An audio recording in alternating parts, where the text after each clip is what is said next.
Hi guys, and welcome to another episode of Kabir Considers. In this video, we're going to react to 15 American phrases that confuse Brits. Now, I used to be of the idea that, like all of the stuff that we did was the same. We've got the special relationship, we share the same language, a lot of people that live in America came from Britain. But, I think that was a really naive way to look at it, They're two separate countries separated by thousands of miles. There's going to be so many different things, whether it's the way you guys eat, the way we eat, shop, speak, that are going to be so different. And, especially in the States where there's a super heavy accent, like maybe down south or up in Minnesota and stuff, there's going to be phrases and stuff that you guys use that we just have never heard before and just leave us scratching our heads. PC Dreamers, welcome to a very special video because today I'm joined by my friend Jess. Hey Jess, how you doing? I'm good. How are you? I'm alright. Jess is from America, but she also has a channel here in London called Love and London. Do you want to quickly tell us a bit about Love and London? Yeah, so we make videos for people who are coming to visit London. So we tell everyone how you can take the tube and what restaurants you should go to and things you should know before you come here. And we specialize in things that are a bit off the beaten path. So we're always trying to talk about cool restaurants and independent shops and things like that. It's very cool. Really worth checking out, guys. Now, Jess is from... Which part of America are you from? I'm from New York. Okay, so... New York, coffee, bagel. I've brought her in to help me because there are 15 American phrases that I don't understand and most Brits don't understand, and I thought maybe Jess could help us translate some of them. Happy to. So the first one I have is Monday morning quarterback. What the heck is that? Okay, so a quarterback is a position in American football. Yep. Don't ask me more than that because I don't know Leader of the team. beyond that. But basically... Leader of the team, they make the plays, they run the plays. Monday morning quarterback. So Monday morning leader? That phrase means to, when someone's coming in and giving advice or giving their opinion on something when it's already happened. Mm-hmm. So it's kind of like, okay, well, you have the privilege of hindsight now. So this is kind of information. So it's another way of saying like Captain Hindsight. Okay. It's a position in American football and they're the one that dictates what to do. I think they tell everyone, you go this way, you go that way. So I guess it's that, but you're doing it in a different context. Yeah. After the event. Like the game's already over. So it's kind of like if people are watching or they have watched a football game here and then people are at the pub and they're like, oh, you should have gone that way and should have did this and did that. And it's like, well, that's not really that helpful, is it? It's really annoying. So to Monday morning quarterback something is actually a really annoying thing to do. Yes. Okay, we don't have that same phrase. We don't have that same phrase here, but we would say, it's Captain Hindsight or, easy to do when it's happened, or what's that one, 20/20 vision, something like that. But yeah, those people are so annoying, aren't they? Acting like they know the answers, but it's already happened. Phrase, but okay. Excellent. All right, our next one, bang for your buck. What is right. This so buck is slang for dollar, kind of like how we say quid here. And so when you say something has good bang for your buck, it means that it's good value. Basically. Okay. All right. So I might say like this flat is good bang for your buck. Yep. It means I'm paying a good price compared to maybe other places. I see. Right. To be honest, this one, I've heard this one before. Like, this one definitely is sort of in the UK lexicon. Nice. Okay, this is a classic one that I hear, and I've never really understood it. To plead the fifth. What does this mean? Right. So the fifth is an amendment in the Constitution. In law. This is really getting into my history and politics knowledge here. Yeah. Where you basically can stay silent.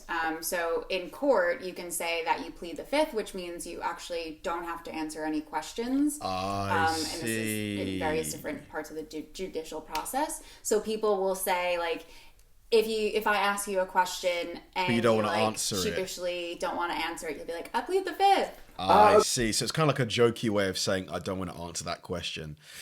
Gotcha. This one's kind of cool because we don't really have a Fifth Amendment here, so we would never have this phrase. Okay, so we can use it in just like a really informal context. Yeah, exactly. So as like a teenager, if your mum was like, "Where have you been?" you could be like, I plead the fifth. Yeah, I probably did that when I was a kid. Nice. Okay, that's a really cool phrase. I like that one. I plead. He pleads the fifth. All right. Okay, this one I've heard a few times. John Hancock. What is a John Hancock? Yeah. Or who is John Hancock? So John Hancock, again, this is really going into my history knowledge.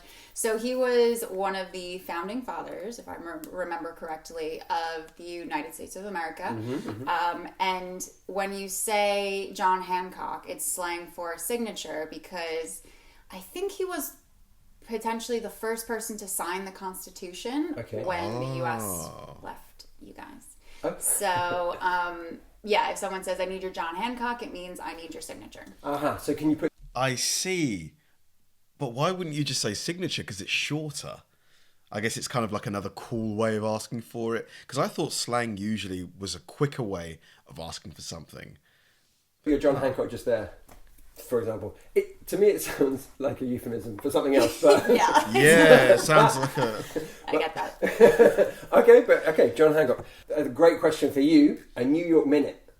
Right, so... What is a New York minute? Yeah, so New York, everyone knows it's hustle bustle. Everything is going so fast. So when you say something happened in a New York minute, it just means very, very quickly, basically in a moment. It just flashes before your eyes and then goes. Okay, because everything is just moving so quickly there. Yeah, exactly. I see. So maybe like, would you say... So you'll be like, I'll be there in a New York minute. Or that'll only take me a New York minute if you're going to get something done quickly. Am I using it right? For example, like, how far is the pub from here? Like, it'll take you a New York minute to get there. Yeah, and it would mean like it's basically across the road. Okay, so not far at all. Do you have other minutes? Is there a Texan minute? Is there like a Boston minute? Not that I know of, but I would say if there was, it would definitely be something down south that it would be the opposite because everything's much slower down south, like Texas, Florida. Like a Louisiana minute. Yeah, exactly. Would be like a really slow, chilled minute. I see. Yeah, this is one again I've never really understood. At college or university, as we would say, you have different years. So like sophomore is a word I've heard. Yeah, sophomore, freshman. I think are those the only two? Yeah, sophomore and freshman. And the freshmen as well. Yeah. What are these? Yeah, so most universities, you go for 4 years, depending on what degree you're doing, but most will take 4 years. And then so if you're a freshman, that means you're in the first year. Okay. Then there's sophomore, which is second year, junior's third year, and then your final year is your senior year, fourth year. Right. So you have a specific name for each year. Yeah. Okay. So freshman, I guess we translate as fresher. We have that. Yes. But then we do 3 years here, so we don't have you just second year and third year. And you don't have anything for the last one even? No. Interesting. Third year or like last year. Right? Yeah. No, we don't. And then obviously like once you've graduated, you are a grad, so you have like or post grad. But yeah, the sophomore one I've never understood that ever. Yeah. Sophomore. Okay. Yeah, it's very in the US. You always call each other by that. You would never ever say I'm in my second year or my third year. You'd always say I'm a sophomore, and it's also a little bit of an identifying factor where it's like, oh my god, we're all sophomores, cool, or like we're all freshmen, and like, oh my god, cool, you're freshmen, that's so cute, like we're seniors, and it's constantly used. Where did sophomore come from? Like, what's the history of the word? Because it's not like it's linked to, you know, like freshman kind of makes sense because you're a fresh man. Like what's the history of sophomore? Is it reduced down in sort of a freshie? Are you a freshie or anything like that, or is it like a? Not that I remember, but it's been a long time since I've been at university, so maybe someone will chime in the comments. Yeah. Nice. Okay. To knock on wood. Now I heard this phrase the first ever time I heard it. So knock on wood. I think this one means like if you want something to happen, like knock on wood. He's going to make it on time or something like that. Was right? A band who I'm blanking on now, but they had a song called Every Time I Knock on Wood, something else. Okay. And I was like, well, I don't know what that means. So what does it mean? Translate it for me. That's funny because I feel like I've heard that my entire life. Basically, it means you don't want to jinx something. So if you're like, I'll be getting a promotion next week. And then hopefully, and then you go like knock on wood, and then you're supposed to go find a piece of wood, and you go knock, knock, knock, and it's like I don't want to jinx it, so hopefully it's still happening. Oh, it's like for luck. Yeah, kind of for luck. Maybe not luck. No, not quite luck. It's just that you like don't want to jinx. You don't want so to jeopardize the chance. Or you're like, I've never been in a car accident before. Knock on wood. Oh, okay, right. Yeah. All right, so that translates for us as like to touch wood. Touch wood. Yeah. Okay, I forgot. Yeah, you guys say that. Yeah. Okay, makes total sense to me. Another phrase, for the birds. I've seen there's a Pixar film called For the birds. What could that mean? It's for the birds. It's not important. It's inconsequential. It's for the birds. It's not relevant. For the birds that I've seen, but again, I didn't get the reference. I didn't. What does it mean? Yeah, I've not heard this one too many times. I've never used it, but it basically means that it's like pointless or useless. So you could say like, okay, I wasn't too far off. This seminar is for the birds. Like, let's just go. This seminar? You're not this one. Not this one. No. Other ones. Okay, so just useless, like no point in it. Yeah. Okay, I'd love to know relevant. if anyone knows the etymology of that, why this phrase exists, let us know in the comments below. Okay, yeah, please, like in the comments, let me know, because I love like understanding like the history of like why do we use this word? We're rattling through these. To be behind the 8 ball. An the 8 ball, that's the magical ball from that pool, predicts. right? Yeah. The black ball, I think it is. Yeah, which is the last one you want to get in when you're playing pool. Right. Okay. Pool pro here. Pool is snooker, right? Again, this one I've not really heard that much, but basically it means that because if you're behind the 8 ball, you're at a disadvantage because you don't want to knock the 8 ball because of various reasons, and you don't want it to go in the hole. So that saying basically means that you're at a disadvantage and you don't want to do that.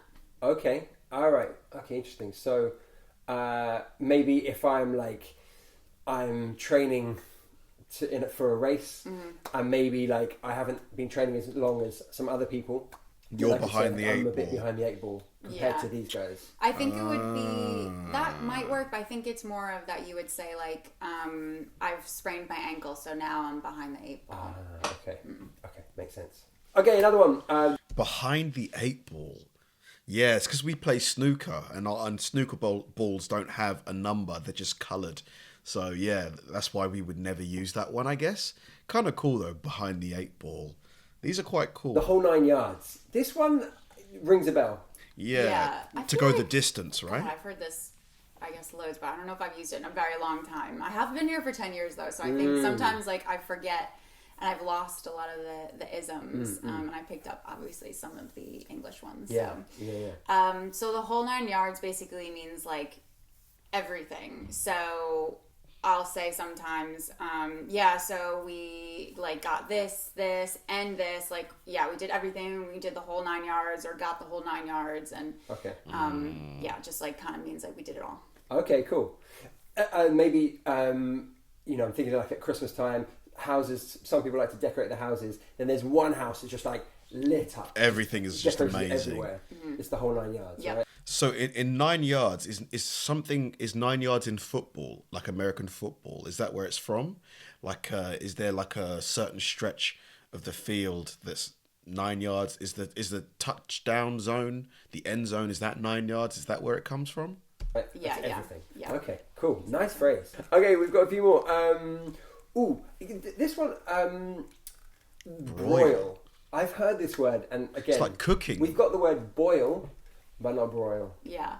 So this has actually confused me until recently, because I would talk to my parents about things I would be making here, and using recipes here, and they would be like, grill, like you don't have a grill, and I'd be like, no, there's like the grill setting on the oven, and I use that, and my parents were like, I don't get what that means, but broil is the same thing as grill here. Okay. And so it's a setting on the oven there as well. Yeah, the way you described it earlier was like, the one with the fire that does it. The zigzag line at the top. It's like, oh yes, grill, right. Okay, cool. So wow, so Americans wouldn't say, I'm going to grill this chicken breast. You would broil it. I'm going to broil this chicken rather than grill. I'd like to do y'all. Can we do y'all? Yeah. Because that's a word that we do not have here. And I hear it a lot, and I kind of understand it, but how would you use it? So, I mean, y'all is just short for you all. And anytime you want to say you all, you just say, hey, y'all. Instead of hey you all. I guess people don't really say you all as much, but it's very, very common in the southern part of the US. Yeah. And it's like you just hear I love it. Y'all.